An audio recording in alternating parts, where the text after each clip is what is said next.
Good evening. Welcome back to Sports Talk ATL. I am Chase Earl, joined by Alex Lord.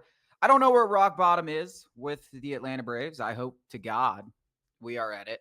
Some of the stats that I recently did something on the site. Go check it out at Sports Talk ATL. But they've lost 14 of 17, 12 of 15 with Ronald Acuna. They lost 7 in a row, 5 in a row by 1 run. They've lost their last 10 games decided by 1 run. They're 2.5 games ahead of the Miami Marlins. They are 14 games back in the division, 9.5 games behind the wild card for the final wild card spot. And it's perplexing. It really is. I mean, you'd think some of these games, just by the nature of baseball, even if we're the worst team in baseball, which I don't think we are, but like, even if we were, like, let's say we are the Marlins, we do have a roster, an offense like the Pittsburgh Pirates. One of these games eventually is just going to go your way. I mean, dumb luck would suggest you can't lose 10 straight 1-run games, including 5 in a row. 5 in a row. One of which you had a 6-run lead in the 9th inning. You're 1 out away from winning on Saturday, and Pierce Johnson gives up a home run. And then you lose another game by 1 run in which you had a 3-1 lead, and the offense looked like, oh, every third game the offense shows up, and then it just goes absolutely dormant. I mean, the words to describe, there's not many times I've been speechless up on this show. The one time I can think of was when we drafted Michael Penix Jr. 3 weeks after signing Kirk Cousins to a $150 million contract. And this stretch of play has just been, it's beyond comprehension for everything that I've known about the Atlanta Braves and really baseball in general. Yeah, there's no explanation. And if that's what you're looking for from anybody, you're not going to get it, or at least you won't get it without some disingenuous bullcrap. It's not Snitker. It's not just the lineup. It's not just the bullpen. It's not just Alex Anthopoulos. It's a combination of all of those things. And I do want to say, you can go down the list. I mean, it's a flawed roster. No ifs, ands, or buts about it. You've got 2 automatic outs, regardless of who is playing at shortstop and left field. You've got 2 long-term pieces who are close to automatic out. They might as well be an Ozzie Albies and Michael Harris. I still believe that Austin Riley and Matt Olson are underperforming considering expectation. I expect those guys to be perennial MVP candidates. Maybe I need to temper expectations back. Maybe that's what I need to do. Those are all, the bullpen sucks. Raisel Iglesias has seemingly regressed. You can blame Pierce Johnson, but that guy doesn't need to be closing games. That's not who he is. And then you can blame Alex Anthopoulos for the bullpen. You can blame Brian Snitker for a couple of in-game decisions and maybe not being the fiery guy. But again, I think that's, way further down the totem pole. And then, like you said, just bad luck. You don't lose this many games, 1-run games, without bad luck. And I think that all of those things have to be considered. And everything is going wrong for the Atlanta Braves. Even when, and I kind of said it, earlier in the season to kind of describe it, in a lot last season, about like when one facet finally picks it up, another facet fails, and vice versa. And this is a microcosm of that big picture. If it's not the bullpen, it's the lineup. But it's not the bullpen or the lineup for God knows what. It's the rotation, which has been more than solid, very damn good for this entire season. And if it's not all 3 of those things, it's bad luck. If it's not all 4 of those things, it's bad base running. If it's not one thing, it's another. Yeah, the 2 things that I probably get the most responses to about, who's to blame, it's Brian Snitker and it's Liberty Media. And if there were 2 things that I would not be blaming at all right now, it's Brian Snitker and it's Liberty Media. Like, I don't know what you guys that believe Brian Snitker is supposed to do when he literally has absolutely nobody back there that has 9th inning experience. They let go of Craig Kimbrell for whatever reason, and whether you think he's a good or not, that entire situation made absolutely no sense. And I'm tired of people trying to explain, well, he was throwing 92. I'm like, I don't care. We have 3 guys. Austin Cox, what was he going to do? What was Austin Cox brought up to do? Had a buddy text me. He's like, hey, he went and played baseball with Mercer. Played with Austin Cox at Mercer, and he saw your tweet, and he was like, buddy, you guys got to stop bagging on my boy, Austin Cox. He's got good stuff. Yeah. And I was like, it's just a bad place, wrong time. Like, Austin Cox might be good. Who knows? But generally speaking, you're not going to get the benefit of the doubt when you're replacing a guy like Craig Kimbrell. Yeah, and it just, but yeah, and then And there's the entire and there's situation. several other guys that it just like there's no the bullpen was just atrociously put together, and Yeah. Brian Snicker is going to sit there and be like, oh, you didn't put this guy, and there's no one back there that has any idea that you can logically put back there, and that is not Brian Snicker's fault. No. Like, has there been some head scratching decisions? Yeah, Sure. I've come up here and talked about them with Brian Snicker, but frankly, I don't know if any of those decisions actually resulted in us losing a game. And if you did, we're talking about one game when we're 27-37. Like, guys, even when the Braves in 2023 won 104 games, there were some questions where I looked at Brian Snicker, was like, that doesn't really make a lot of sense. Or he's punting here where I don't think he should punt. And you got frustrated with that. But that is not the root cause of any of these issues. That's the last thing that I'm worried about is Brian Snicker. And Liberty Media, I've come up here and said it a million times, but I don't know how many times Ken Rosenthal, Alex Anthopoulos himself has to say that the Braves had money and they didn't spend. But on top of that, even if they didn't have money to spend, they are still a top 10 payroll. They shouldn't be 27-37. They shouldn't have nobody in the bullpen that can't close a game or pitch in a high leverage situation. They shouldn't have a shortstop in Nick Allen that shouldn't be on a major league roster. Sorry, Nick, you're getting shade today. You shouldn't have a left field that is the worst situation in baseball and has been for several years. Like, all of these problems are that they don't cost a ton of money to spend. We've just spent the dollars poorly. We've just spent them miserably. We wasted $65 million on Jurickson Profar and Jared Kelenic, which just use it on the bullpen. Get a left fielder. Like, there's so many problems with this team that you can't just sit here and say, oh, it's all Liberty Media's fault. It's all Brian Snicker. Those are the last people that need blame right now because this is a top 10 payroll, and managers don't sit here and make you 10 games under 500 with this much talent. If you want to point the finger at the players or Alex Anthopoulos. Managers don't get a ton of credit, nor should they get a ton of blame.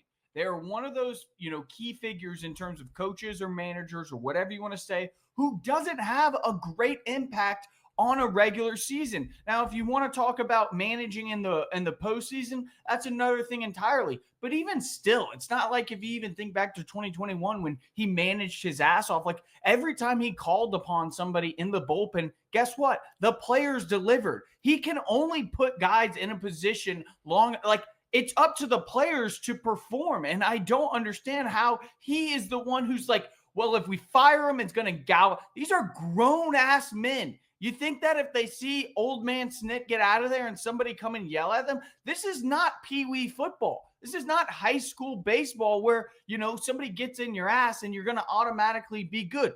Again, we've talked about it ad nauseum. They are grown men who are trying their absolute hardest. In fact, I think a lot of people are starting to come around to it that they're trying too hard. We are all trying to go more. They're all trying to do something that is more than their job. And that's not a conducive way to win baseball games. We're trying too hard. We're pressing. It's the same thing that Kevin Seitzer, offensively at least, said last year. But it's not like this pitching staff is great in the clutch. They're below league average. So I don't know what has to happen to kind of get us out of this rut. I definitely don't think it is firing Brian Snicker. I really don't know what it is. I also don't think it's firing Alex Anthopoulos either. That is an asinine idea as well. And you might go, well, what is the answer? Well, if I had the answer, guys, I wouldn't be talking to you. I'd be getting paid millions of dollars by the Atlanta Braves. Yeah, I mean, the Brian Snicker thing, it just blows my mind because the same people that say this stuff about Brian Snicker are the same people that say, well, Brian Snicker just got ejected. It would have galvanized the team. Well, he got ejected this week, and guess what? They lost by 1 round. They lost in literally the most heartbreaking fashion. The offense wasn't very good, and the bullpen blew it, just like they do every single night. So it turns out Brian Snicker getting ejected didn't fire up the team enough to win a damn game. And Brian Snicker getting fired isn't going to fire up the team enough to all of a sudden turn this thing around. So and he's not getting fired. Like, let's just get that out of our heads. Like, it's the middle of the season. The guy's been with the organization for 49 years. He's probably going to move into a front office role at the end of this season as a special assistant so he can spend more time for his family. They're not going to fire him, and he's not going to quit. So let's just ignore it. But he is not the issue. And the issues, I think, are unfortunately much deeper than we could have imagined.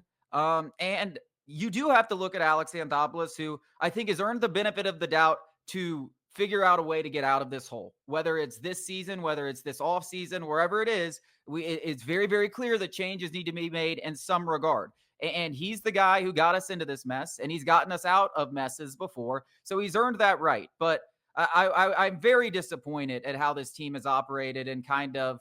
I don't know if you want to call it ego with Alex Anthopoulos and some of these negotiations and the way that he went around him and acting like he's the smartest guy in the room and that, oh, I know what I'm doing. I can bargain bin shop here and everybody has a value on them that I can't go over. And even if you try to approach me with you, I'll thumb my nose because I have a value on you and my value is always right. I don't know if it's an ego thing, and maybe he deserved that ego after what he pulled off in 2021 and all the success. But it does seem like there are bigger issues at play than just us playing bad baseball, and maybe we're just not a very good baseball team. Yeah, I think that anything is fair criticism at this point, and I think some are more fair than others, as we just talked about. Like Snitker is not blameless, but he's certainly not the one to be blamed. If you did want to blame one person in general, Alex Anthopoulos has the biggest piece of the pie because he has the biggest impact on the team, bigger than any one player, bigger than any one coach. He has to be held accountable. And I think that you can only hold him accountable for, like I just said, left field and shortstop, absolute black holes. His fault. Bullpen, horrible. His fault. And obviously these long-term deals, we're going to look at them and scrutinize them, but to a certain extent, I kind of agree with them. These guys need to play better. Mike Harris and Ozzie Albies in particular. But I think the notion, let's just, open up that can of worms real quick because I got into it with a bunch of people on Twitter that let's just assume that you guys are right, the skeptics, that Alex Anthopoulos does have his hands tied behind his back by Liberty Media, and he is just carrying their water, blatantly lying to us, blatantly, at every waking turn. At every turn, he is lying to us, whether it was in the offseason about the payroll rising or throughout the season saying he has cash on hand or that deals fell through for other reasons other than money. And Ken Rosenthal is just peddling whatever Anthopoulos or his minions are feeding him. All of that is true, and Liberty Media is this evil empire who is just sticking Alex Anthopoulos out there to dry. I think very unlikely, but I'll be honest, possible. All of that still, top 10 payroll, $15 million under the luxury tax, the first threshold of the luxury tax. I think even more than $15 million when you talk about cash on hand, because that's what it comes down to Liberty Media and the Atlanta Braves. That still doesn't make up for the fact that we are 10 games under 500 and closer to the fish than the top of the division. Even if that were all true. Like closer by 10 games. Like you're kidding yourself if you think that is even the biggest reason why Liberty Media cash strapping Alex Anthopoulos. No. Give me a break. I don't think anybody deserves any two facets to serve blame. Alex Anthopoulos, and I will be the hardest on him that you'll hear from anyone, and the players. Like yes. That's it. Like yes, nobody else. Everybody else. Get out of here with the Liberty Media crap. Get out of here with the Brian Snitker crap. Get out of here with any other crap. Alex Anthopoulos didn't put together a very good roster. Yeah, and the guys that are supposed to be the great players on this team are not living up to expectations. 100%. Can they live up to expectations the rest of the season? Who knows? Who knows? And how good can this be? I don't know if anyone knows how good this team can be. They'd be lying. I really don't know. Like, I don't know if this team can turn it around, but I'm going to sit here and watch. I'm going to sit here and watch every game to see if they can do it. I mean, I'm going to be a sicko. I mean, in some sick and twisted way, like I'm entertained by the collapse and seeing if we can dig our way out of this because every game is like the playoffs. Yeah. Like, I'm like, let's go. We got to win this one. Hey, it starts today. And I hope that's how they feel. But we got some more Braves talk coming up after the break.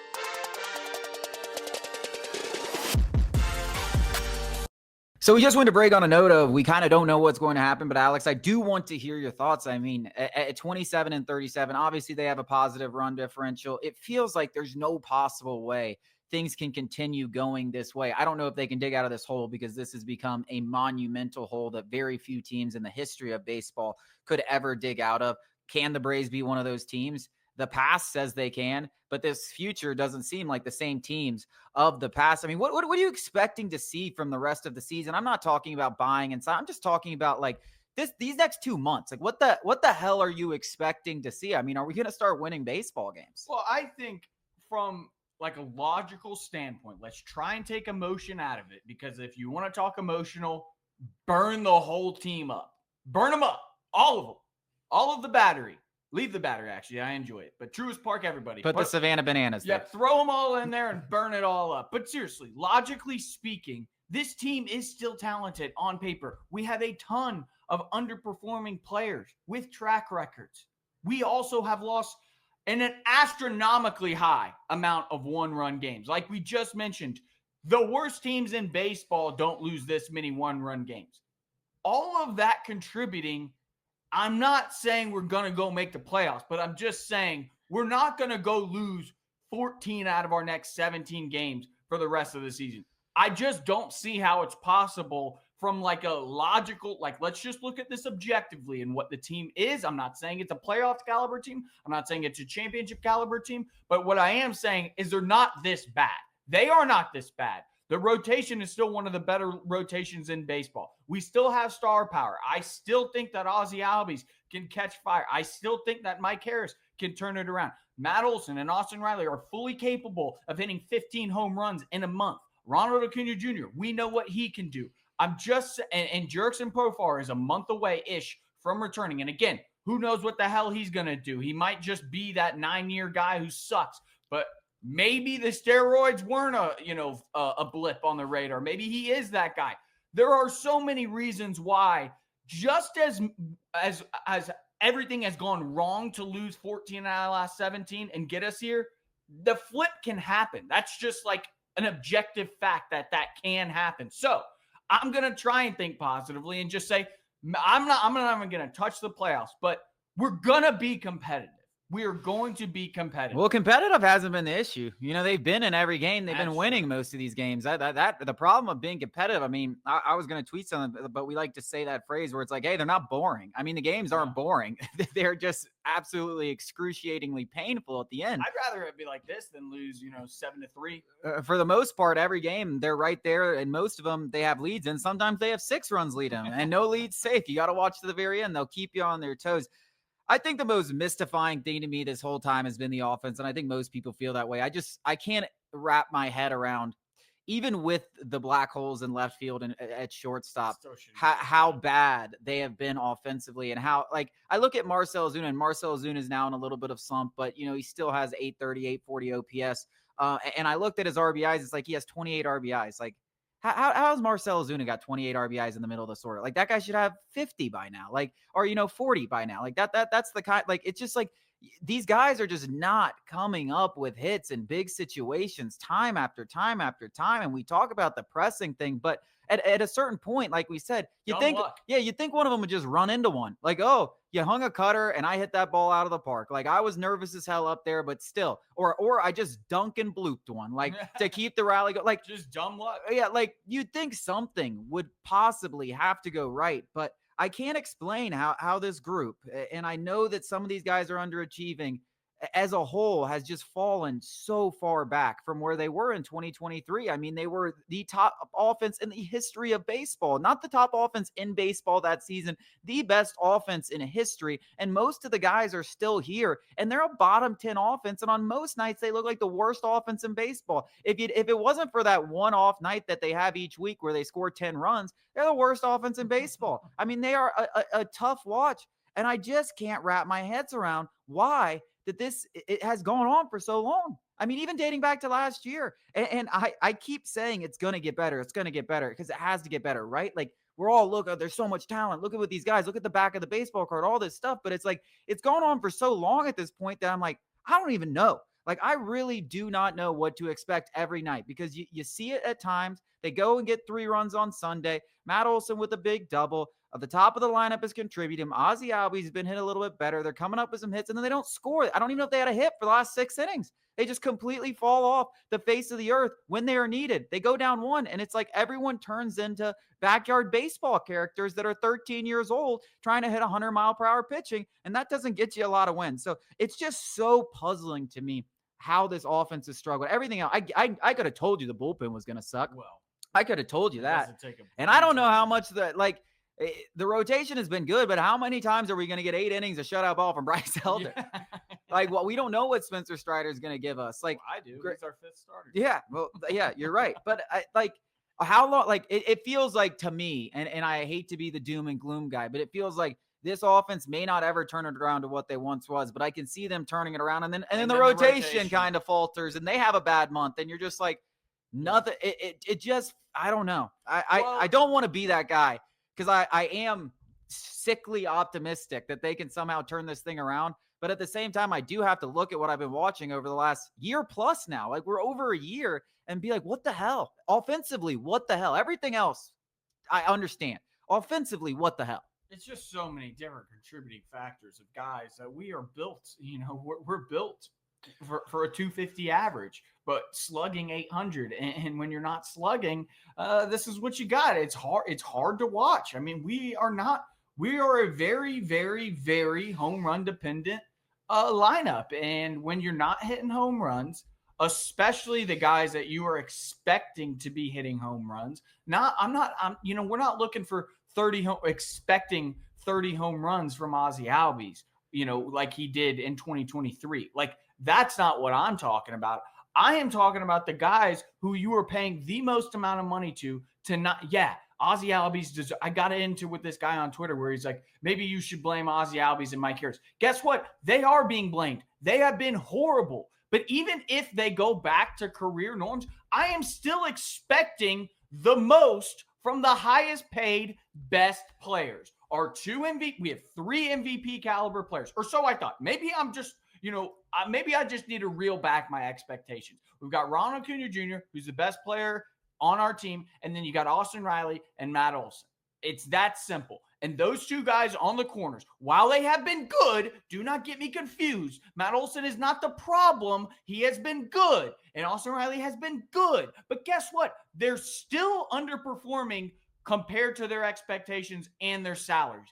Or maybe my expectations are too high. That could be possible. But I saw 3 seasons from Austin Riley where he was arguably the best third baseman in baseball. Haven't seen that guy in over a year and a half. Matt Olson, maybe 2023 is not who he was, or 2020 or 2021 before he came to Atlanta, his last season with Oakland. Maybe those 2 seasons are just blips on the radar, and this is who he is. I can swallow that pill, but I refuse to believe that. I really do. Yeah, I don't know what Austin Riley and Matt Olson. I think they're, and I don't know what Michael Harris is.